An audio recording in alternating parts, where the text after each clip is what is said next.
Are you ready to create a life that's intentional and dynamic? Welcome to the Intentional Spirit with your host, Reverend Temple Hayes. And welcome everyone, and thank you so much for being here, and thank you for joining me. And wow, do we have a day ahead for you. It has been such an absolute pleasure to serve you as your host here on the Intentional Spirit with Unity Online Radio. This is our last week to be there. Unity has made the decision to release the radio show, and I will be moving my radio show to mindbodyspirit.fm, and I will make you aware of that through social media, so please be attentive. More importantly, though, is our guest today. And so I am so thrilled to really honor this incredible author that one of the first times I met him, I said, wow, you're going to create a whole evolution and a whole new window when it comes to death. So welcome to our show today, William Peters. I'm so glad you're here. Temple, good to be here. A real honor to be on your show, and good to see you're going to be going somewhere else as well. So you can continue to work. Oh yeah, absolutely. The work must be done, so when you have the calling, as you know, it reveals itself in some way and in some situation. I was thinking about you earlier because I was thinking, first and foremost, you have created energy and conversations on one of the most necessary topics on the planet. And I was also thinking that you also picked a topic that at all costs people want to avoid talking about, period, because everybody is pretending, that it's never going to happen to them or anybody that they know. And that's the topic called death.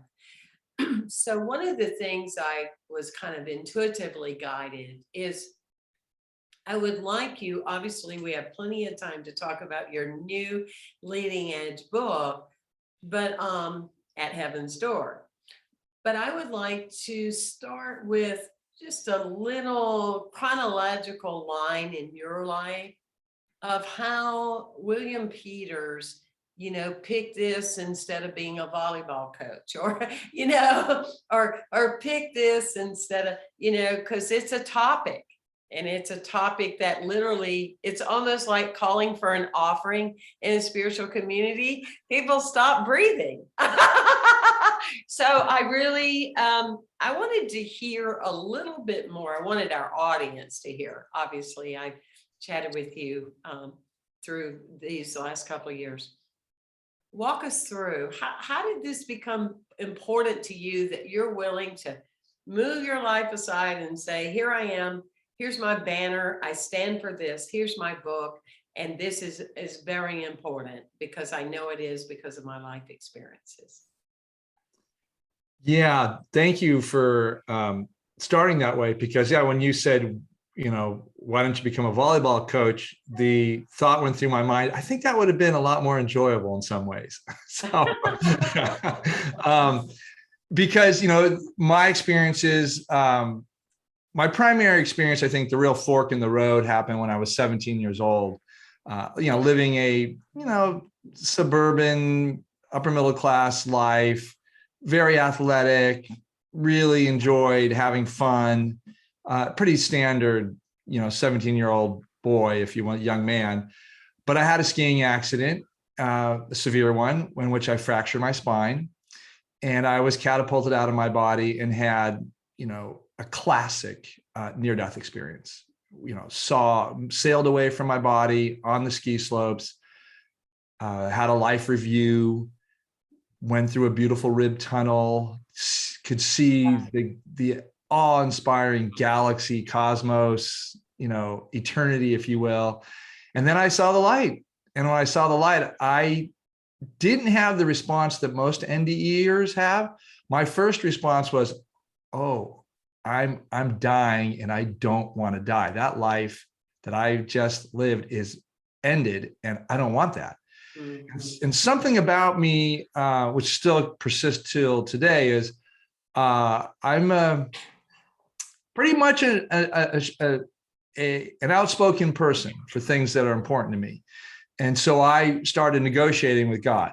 I refer to that light as God. I grew up Catholic, and I really pled with God. I didn't complete what I came to that life to do. And I don't know, I mean, I didn't know why I was saying that. It was just a deep, deep realization. I did not complete what I came into this incarnation to complete. And as I'm saying that, I'm realizing what I didn't share was that in that space where I realized I was dying, I realized I had been in that space hundreds, if not thousands of times previously. And it was very familiar. And that's why I had the realization, damn, I didn't do what I came to this life to do. So as you can tell, I came back, and that experience didn't really come across my mind in any conscious way for quite some time, maybe a decade passed before I even realized that I'd had that experience, a near-death experience. This was in 1979. But it changed me. For one, I was in a great deal of chronic pain. There wasn't much they could do to me in the ways. There was no real fix. So I was limited in all my physical activity. Had trouble walking episodically, couldn't sit for long at all. So my life changed completely. My identity as a healthy, active young man changed. Not to say that I didn't continue to push myself. I did travel. I did as much sports as I could, mostly swimming and things like that. But I've always prided myself, not just out of pride, but really valued health and getting out in the world and doing what I could to become basically a conscious person. And so I actually, after that, had a major life change in terms of career and trajectory. I ended up living and working in Central and South America. In Peru, one of the countries I was living in, civil wars were happening. So I was really brought face to face with death and dying, and in a way that was not pretty. And so I'll come back to that a bit later, but that was something that really hit me pretty hard. But I was thankful for the experience and to deal with death and dying, quite frankly, in a shamanic culture. These were indigenous people I was dealing with, and their understanding of life fit into a larger trajectory of a soul's journey, if you will. Also worked in the AIDS epidemic when I returned back to the San Francisco Bay Area. And so I was hired because I spoke Spanish and could work with all the immigrants coming in from Central and South America in the late 80s, early 90s. And then the AIDS epidemic happened. And I found myself working with a lot of primarily gay men dying of AIDS. And I started hearing spiritual experiences at the end of life. And they rang true to me because I had a near-death experience. So I'll tell a short story. I talk about this in my book, but Brad was a client of mine.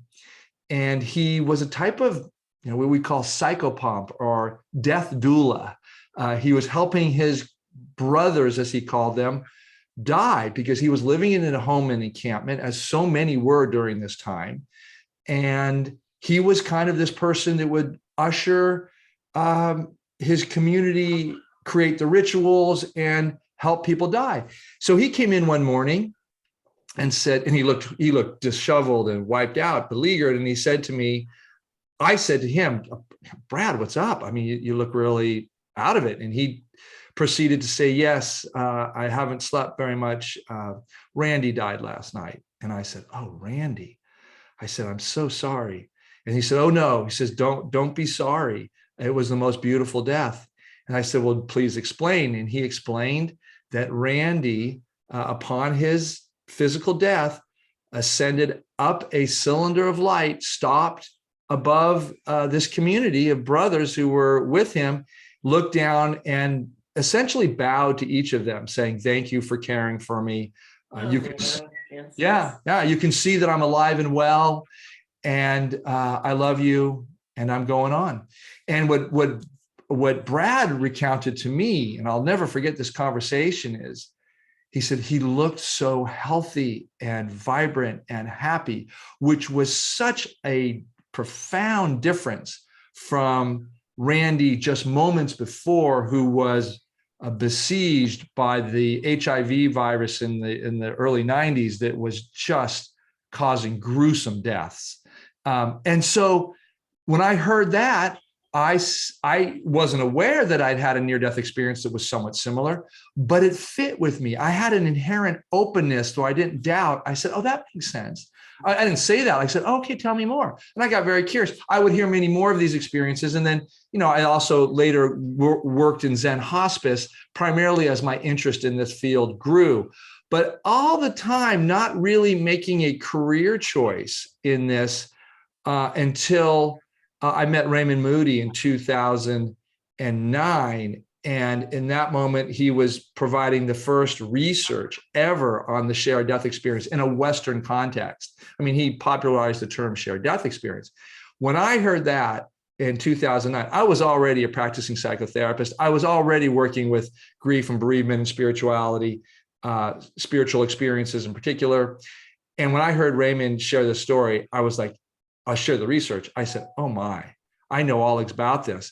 In that moment, my life changed and I dedicated myself to being a researcher and working with people to develop methods where they could enable this shared death experience. I should say the shared death experience is an experience where somebody dies and a caregiver, loved one, or bystander, sometimes just a healthcare bystander, reports that they shared in the journey with the dying into a benevolent afterlife. At least the initial stages, very familiar or similar to the near-death experience in terms of phenomena. As I shared my experience, my near-death experience, many of the phenomena, like seeing the light, like seeing, I didn't see deceased relatives, but a lot of people do. That's the most dominant feature in the shared death experience, is that the experiencer, the human who's still in the human realm, sees the dying, sees the deceased move through these processes in the initial stages of the afterlife, and often sees elevated beings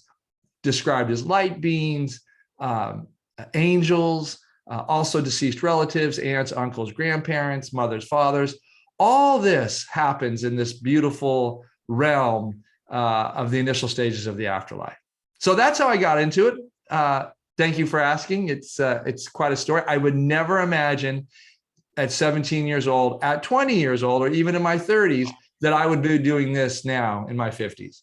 Yeah, and I think that for me, that is part of being an intentional spirit, is that things happened early on in your life that shapes shifted. So I know that as human beings, we have free will and choice, but yet there's still something to be said with how we are shaped if we'll allow ourselves to be shaped.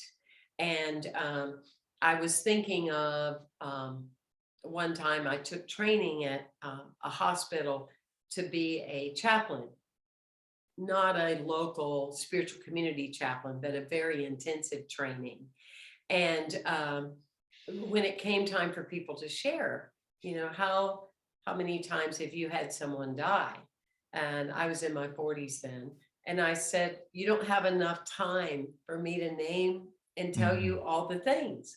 I was fortunate that I had all my great-grandparents, my grandparents, my great-uncles, but and cousin die and drowning, and my grandfather namesake die, blah, blah, blah, blah, blah. And I went, so death has been all around me.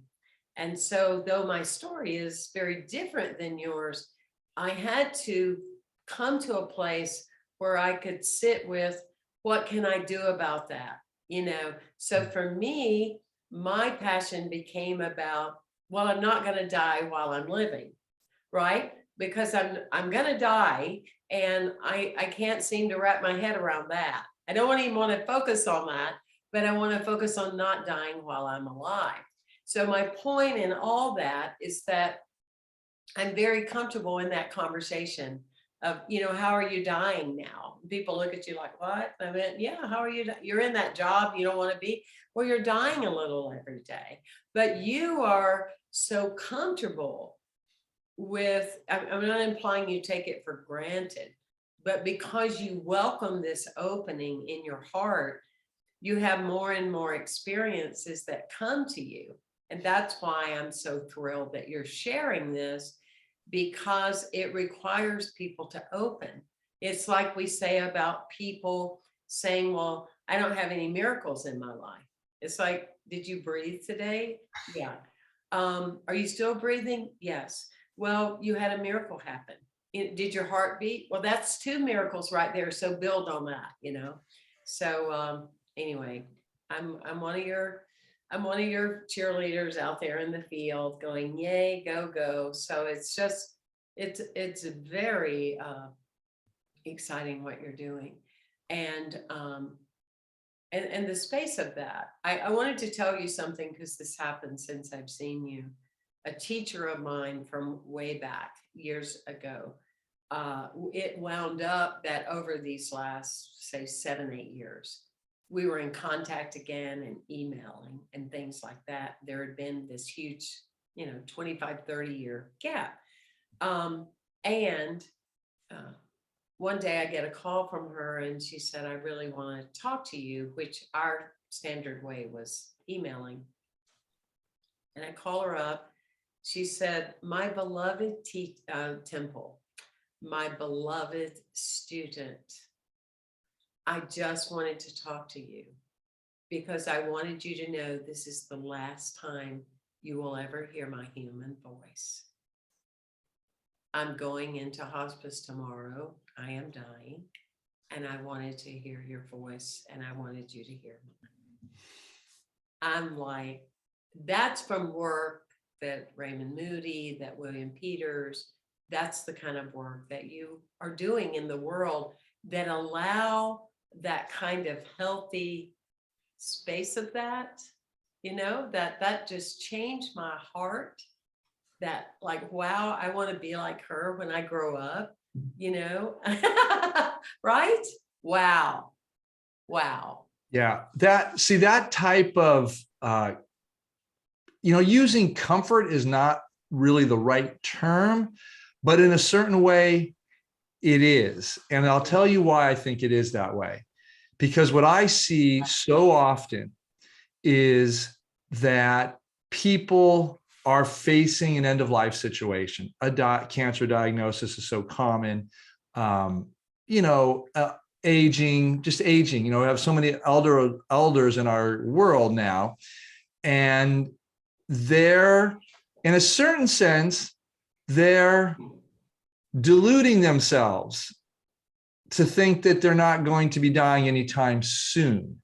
And the reality is that the people I'm talking about, most of them are actually going to be dying relatively soon. When I say soon, I'm saying like, months, within a year, maybe 2 years.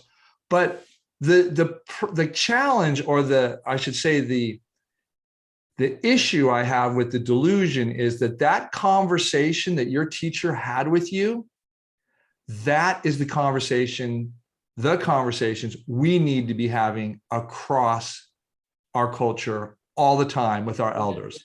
Because what she gave you is this gift of saying to you, listen, Temple, I'm telling you that I know I'm dying and I'm not in denial. There's no delusion here. I'm going into hospice. I'm going to be dying. This is the last conversation. And I want to create a space where we can connect about what's true and what's real. And let's not let the distractions of delusion, of thinking this is a conversation we can have later. No, it's not. And I think that directness is such a gift, because we all just do this kind of codependent dance around death. It's like, oh, I don't want to make her anxious. Well, I don't want to make him anxious. Or, the dying says, I want to tell my kids because they're going to get anxious. And the kids don't want to say to the mom, I think you're dying because I want to make her anxious.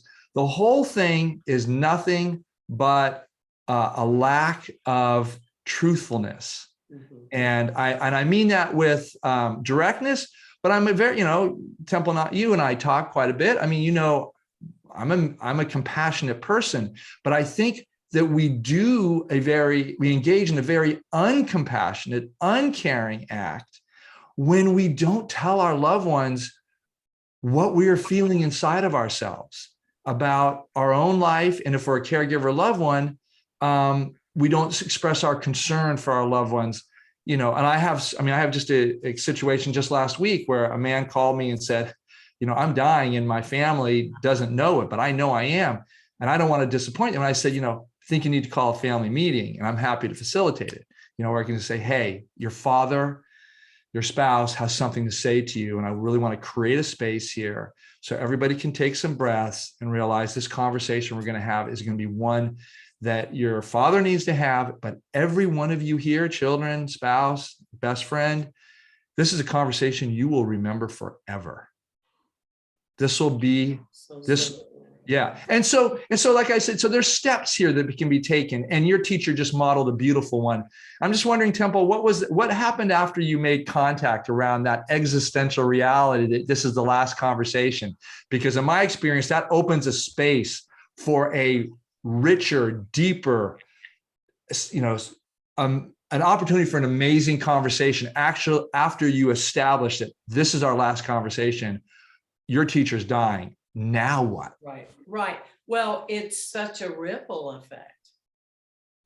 First and foremost, I was honored that she called me, that I was one of those, however many or whatever, that I was a person she called, and that my last moment, because and I know that that's one of the things that comes up, either in expected death or non-expected death, which really the bigger picture, as you say, I'm compassionate too, but all death is to be expected if you're living, So, but with the expected death, the fact that what people usually say is, and I didn't get a chance to say goodbye.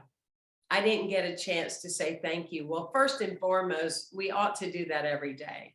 I drive some of my close friends crazy because I'm like you, my close friends are few and far between. But I say all the time, I just love you. I appreciate you. And, because I learned that, because I want to make sure those are the last things that exit my lips, because I don't know if I'll see you again, ever, because that's real. That's what life looks like. But I was so grateful that I had the chance for that. And then the ripple effect from that was then I went on an inner shamanic journey inside myself about how she had impacted me, what I had learned from her. And did I really learn? Because if I did, then I would be exemplifying those qualities. And then the ripple effect from that is, that's the seed I'm planting of how I want to be. I want to be able to, from the dying bed, if I have the good fortune of being aware of it, to pick up the phone and call someone and say, this is the last time you will be hearing my human voice. That was just, it was huge. Exactly what you said. And probably in ways that I don't even know yet. Because it was so needed.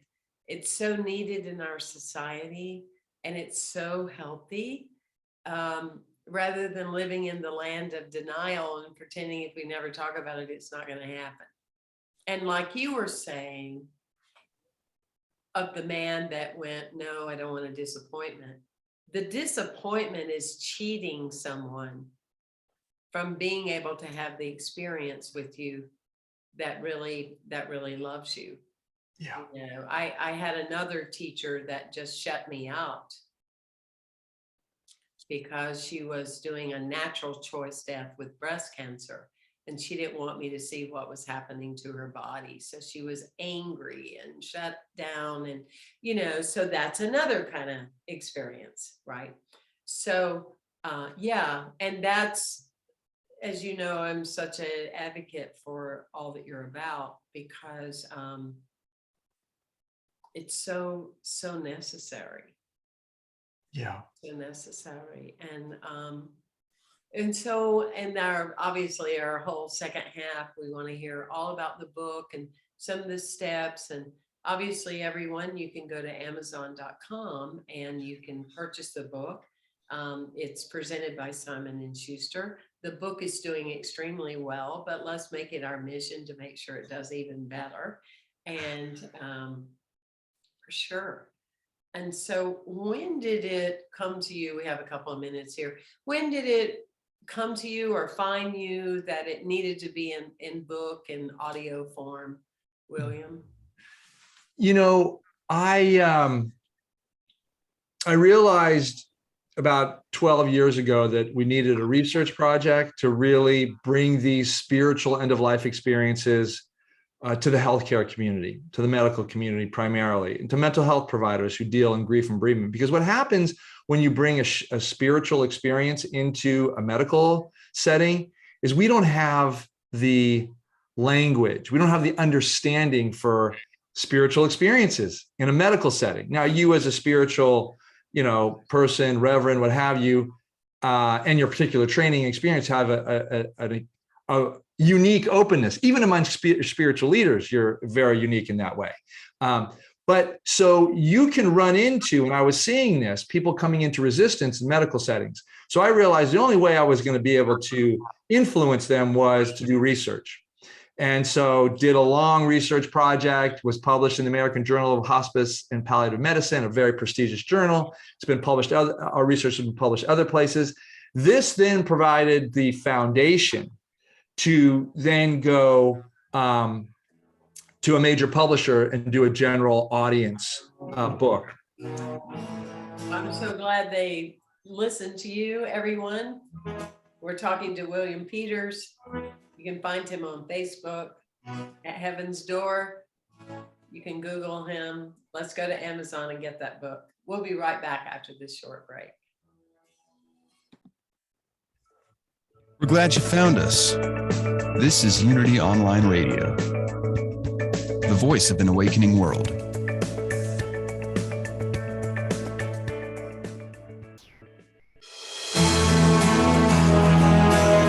Welcome back to The Intentional Spirit with Reverend Temple Hayes.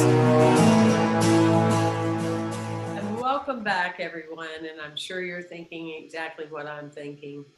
What an author to end our experience as the Intentional Spirit here on Unity Online Radio. I don't even know how many years I've been on Unity Online Radio. It has been near and dear to my heart. I have by far met some of the most unique people on the planet by hosting this radio show. And none other than today is no different in that that's actually how I met you, William, is a couple of years ago in discussion about you being on this show and what that would look like and the experience. And so I just want to thank Jeff Comfort and Diane Ray for all the effort and the energy that they have put into this show. And thank Unity Worldwide headquarters for hosting it for so long. It's been a real special thing, near and dear to my heart. And how appropriate, we're talking about death. And so, William, so you had kind of prepped us before our break time about, you had data and all these things. And that, that's, I feel, what made Edgar Cayce, so significant, is because he did case studies and he had things documented, and it wasn't just ethereal or, out there kumbaya. It was factual information. And your book has only been out a very short window of time. I'm so glad it's doing well. But take it from here and walk us through some of the things that you feel are significant before we can get that book into people's hands.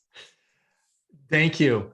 Yeah, so I'll say the approach to, writing the book, what I was thinking as I was crafting it, was that I wanted to have the stories of ordinary people lead the way in sharing this really, it's a pattern. It's the shared death experience is this pattern that happens for many people at the end of life. We don't know how many people, because we don't know how many people are actually having shared death experiences, because they're still not out in our culture in any significant way where people feel, quite frankly, safe to talk about them.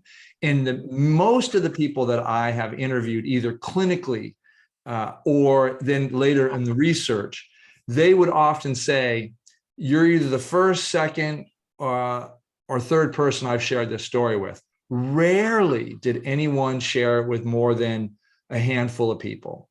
And so we know that the shared death experience, these experiences are happening. And we suspect that they're happening a lot more than people know because very few people are talking about it. So when I wrote the book, I started by sharing really common experiences that people have around end of life and saying how these experiences occur. If you remember, Temple, the first story is about this woman, Gail, who talks about being at the bedside in a hospital while her father's just in the hospital. She doesn't think he's dying. She thinks he's just in the hospital. And then all of a sudden he has a seizure. They usher her down to the waiting room. And while she's in the waiting room, something happens to her. She gets drawn into this beautiful scene where she's walking with her father down a pathway, a country path that's gorgeous. She's comfortable. She feels his presence with her. Then she starts hearing voices coming from a kind of an estate, a very nice residence that has a wall or a gate in front of it. And she starts hearing people referring to her father, saying, Walter's coming, Walter's coming. We have to get ready for Walter. Let's prepare. Walter. And she gets the sense that this group of people whose voices she recognizes as deceased relatives from Walter's early years, if you will. And Walter then proceeds to enter into the party and everyone's excited, but Gail needs to stay outside the gate. She realizes she's not welcome in that party. That's for people who have passed on, if you will. And so she talks about how heartwarming it was for her to be with her father, to see him going, to be welcomed by deceased relatives on the other side, to know that her father is alive and well in a benevolent afterlife. And she had a sense that she would see him again because all her deceased relatives were alive and well and welcoming him home in a certain way. So these are the experiences, that's just one of 28 that I share. And I talk about the various patterns that constitute the SDE. At this point, what I have identified as a clinical researcher and now formal researcher and the academic side of things is that this pattern is very easily kind of identified. And it's replicated over and over again in the book in very beautiful but distinct representations. Not everybody has the same experiences at all. There is no shared death experience that's the same. They're all highly personal. What we find is that journey is the dominant motif from this life to the next. We find that relationships are central between the people having the SDE, because sometimes there's more than one person having the SDE, surviving loved ones. And we also find that that the SDE, as I've said earlier, really replicates so much of the phenomena we see in the near-death experience. And so that tells us we're in a common landscape.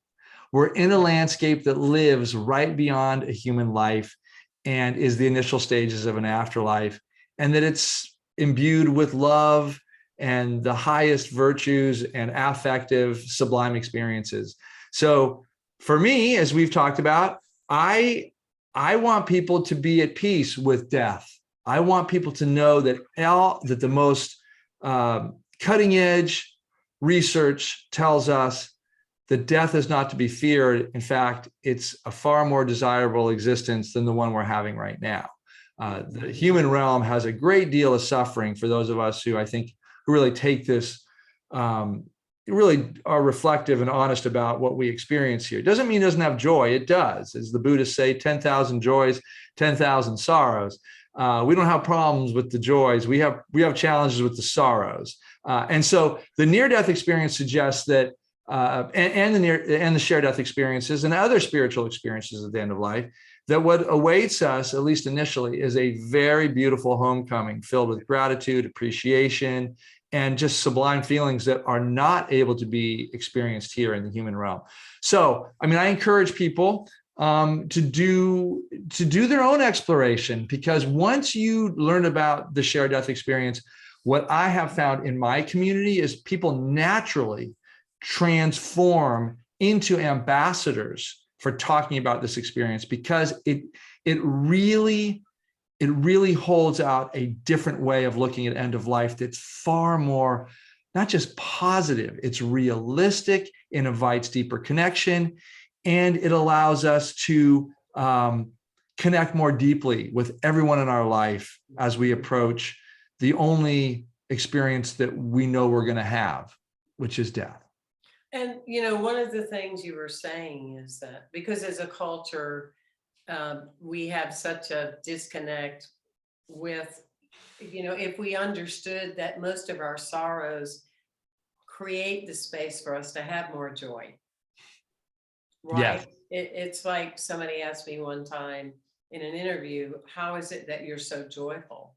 And I said, because I've understood that joy is not the absence of pain or sorrow, it's the inclusion of. Hmm.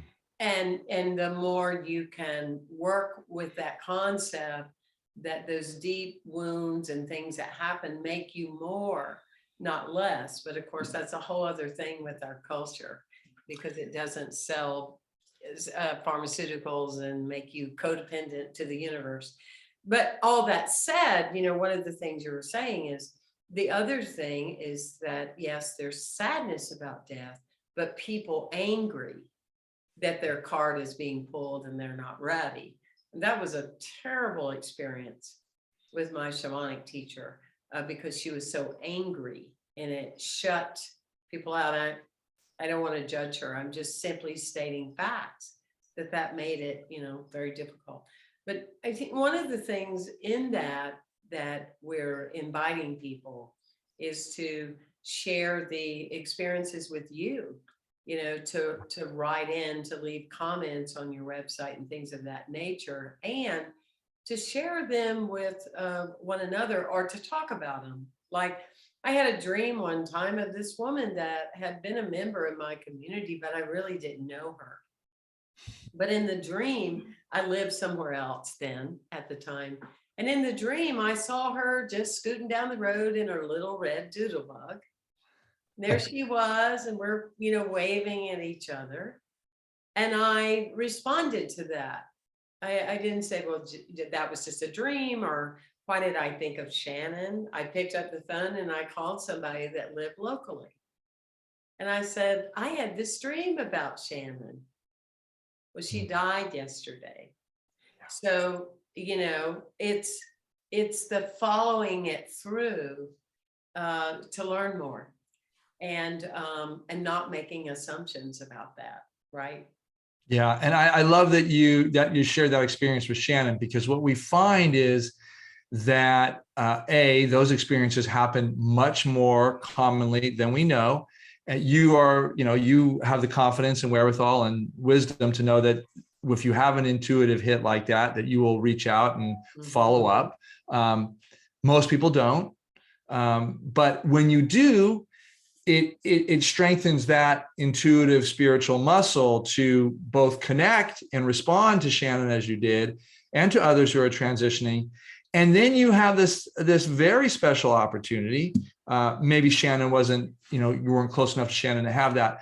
But what I find, and our research supports, is that people will have an ongoing relationship with their departed loved one. And we call that continuing bonds. Oh, I definitely have that. I have that in my life for sure. Yeah. A number of people communicate with me, and it's starting to get crowded, like a group, but that's okay. But yes, and those are the things for us to talk about as well. So where do people send their information that your staff can access it? William, obviously, there's a team of people that keep up with this. Where do you want that information sent? So you can do one of two things. You can go to our website, sharedcrossing.com, and just go to the contact page. They've changed the menu headings at the top, but you'll see where to go. And then you go there, and then you'll be a place, share your story. And then we have a form that you can send it, just fill out. It's a fill-in form. And then one of our researchers will get back to you of confirming that we received it. And there's another way, is you can just write your story to info info@sharedcrossing.com, info@sharedcrossing.com. And then one of our researchers will get your story and respond back to you. But I also want to encourage your listeners to go to sharedcrossing.com and go to our story library. There we have video accounts from our research that have been curated, 3 to 5 minutes, and they'll tell these profound end-of-life stories of communication and connection with their loved ones as they're transitioning. They're extremely heartwarming, and really, as the feedback we get from the story library is things like, I had no idea. Thank you for sharing these stories, because now I've really heard people talk about them.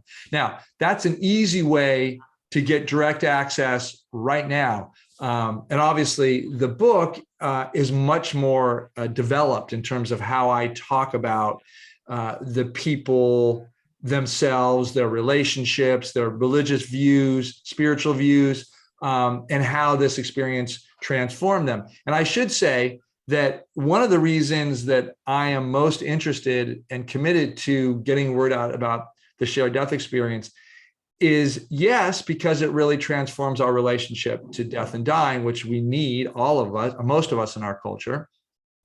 But the benefits when you have a shared death experience, the after effects are profound. I think it's up to 90% of our research participants report knowing, not believing, knowing that their departed loved one is alive and well in a benevolent afterlife. They feel a great deal of peace, knowing that their loved one is not just okay, they are really happy and safe and cared for. But much similar to the story that I shared with Gail earlier, knowing that her father, Walter, was with loved ones and was going to be well cared for and was happy. And she could just breathe out a sigh of relief saying, wow, family members on the other side now have my father. Everything's cool. And so the other piece is that people's anxiety around death and dying diminishes immensely. So most people that have a shared death experience will say, I no longer fear death. Not only that, I'm excited about death. I want to prepare for death. I want to, talk to all my loved ones about getting ready for death whenever that may come. No one's really trying to leave their earthly existence any earlier than their appointed time, if you will. But and that's because another after effect is that when you have a shared death experience, you come back from that experience with a sense of knowing your life has a particular type of meaning and purpose that you then commit yourself to getting into, which is what the purpose of your show is, this intentional living, intentional life. And they get that from these experiences. And then people's grief is radically different. You always miss your loved one. You're always going to have a heartbreak, as you said. Sorrow is a natural part of life, and grief is the price we pay for loving deeply. But the shared death experience imbues this greater wisdom of realizing that death is a natural part of living and dying and the human experience. And so the human experience is then placed in the larger context of a continuity of our soul spirit through many dimensions. And this is just one that occurs naturally with human death. So all this to say that the benefits for learning about the SDE and learning about how you can have these is really important. And I should say, we have resources on the website for sure. And I teach courses all the time. I'm teaching a course right now with Dr. Raymond Moody. I mentioned him earlier. He was really the founder of the SDE in the United States. We're teaching an online course now. It's wrapping up. But there's other opportunities. And I'm going to start a course in another couple of weeks that really talks about not just the beautiful patterns, but the benefits and how you can have these with your friends and loved ones. And that is a real gift when you can say to someone who's dying, hey, I think there's a way we can stay connected across the veil. And they'll look at you like, what? And I'll say, no, there are these experiences that we can have that will, kind of glue us in a certain way, bond us in a meaningful way. And then, all of the programs we do at the Shared Crossing Project, similar to the work that you do, Temple, community is the heart of it. We really bring people together to have meaningful conversations and dialogues about what matters most to them. Because when you talk about death, you boil it down to what matters most. And so yeah, so that's a bit about the work, the book, and what I think, how we as an organization, the Shared Crossing Project, can support viewers, because we're in the same work that you are. It's mission driven to help people, make sense of and derive comfort and peace around this really challenging act of dying. Absolutely. And there's 7.5 billion people living, and that means already what we know is 7.5 billion people are dying.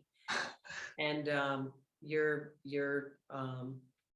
my passion is to teach people, don't die while you're living. And why are you, energetically speaking? And yours is that death opens, it is at heaven's door. It's a door.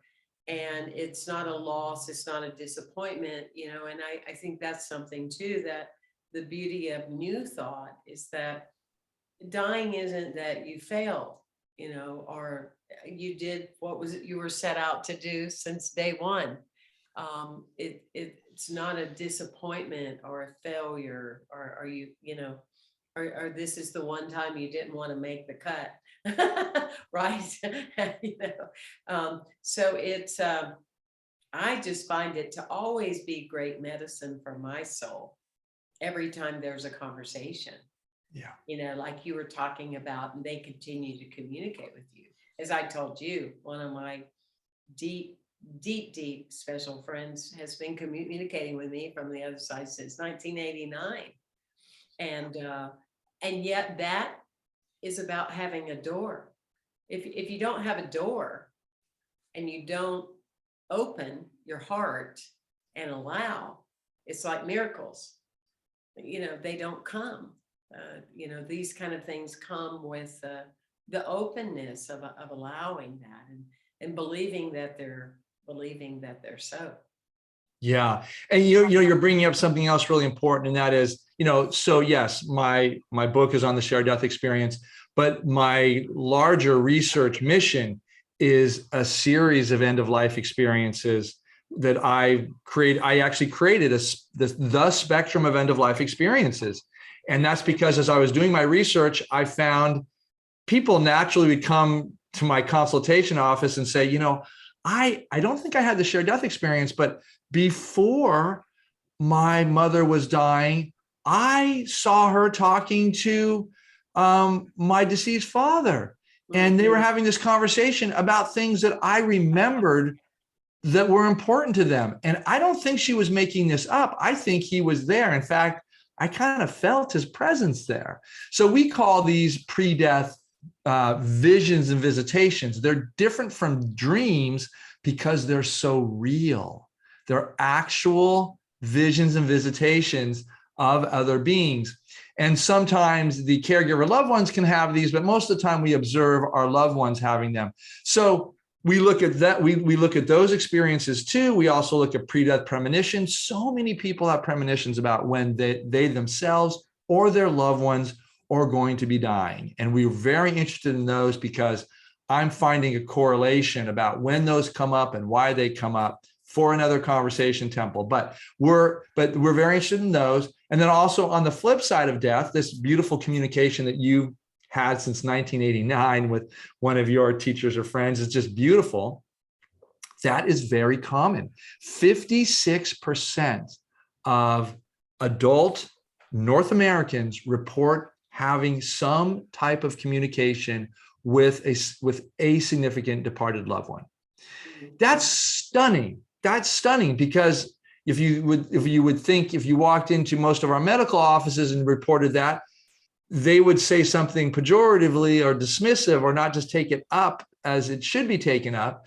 Something effective, well, you're talking to ghosts or spirits, or that's not really right or good or whatever. What I'm saying to you is the research suggests, and my research continues to study and validate these communications that happen. And they can happen through seeing departed loved ones, through hearing departed loved ones, through smelling departed loved ones. I had a woman tell me just yesterday that her dog died and she was smelling him, her dog. And people are like, oh, so that's answers another question. Do these happen with animals? Absolutely. And we love animal cases too. So this is a long-winded way of saying to your listeners, if you have a case like this, we take, animals and pre and post-death experiences, synchronicities as well. We love synchronicities because people talk about birds appearing and, different behavior in nature. I mean, it all speaks to how connected we are. And this is what I'm really, at the end of the day, I just talked to a colleague of mine, and we were talking, and she's in death and dying as well. And we said, isn't all the teaching really an end of life and these spiritual experiences that we're kind of all one? They're like this notion that we're individual and that we kind of, we're kind of like cut off from one another and we can't connect. It's like, that's the biggest myth of all, is that even in death, this thing that's supposed to terminate a relationship, we're still connected, and so it's all about this connection and love and light. And so, yes. Yeah, wonderful. And other also, be comfortable being weird, because that's one of the greatest compliments you can receive.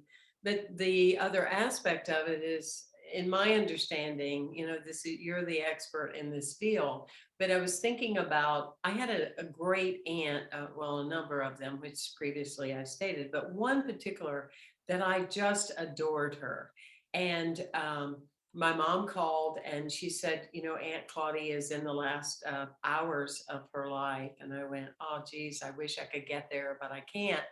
And I went out shopping to a antique store, looking around, and there was a woman, and the color of her hair was exactly similar to my great aunt. And the woman walked up to me and she said something, and all of a sudden it was like her face and everything changed. And it was my great aunt speaking through this person. And then in a minute, it went away.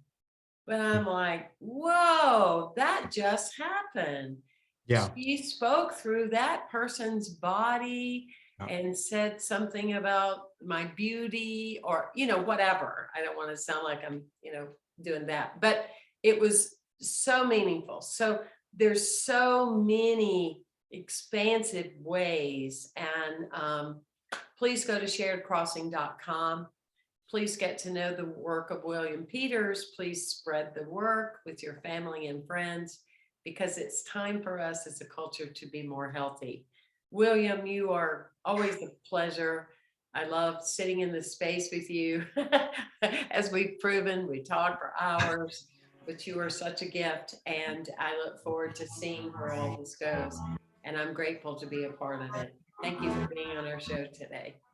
Temple, thanks for having me. I'm honored that I'm the last guest on your show here. But like we know, everything continues and goes on. So we'll wait for the next chapter. That's right. The next chapter, the next show. And thank you, Jeff Comfort, for who you are. You're welcome. Thank you. Yes.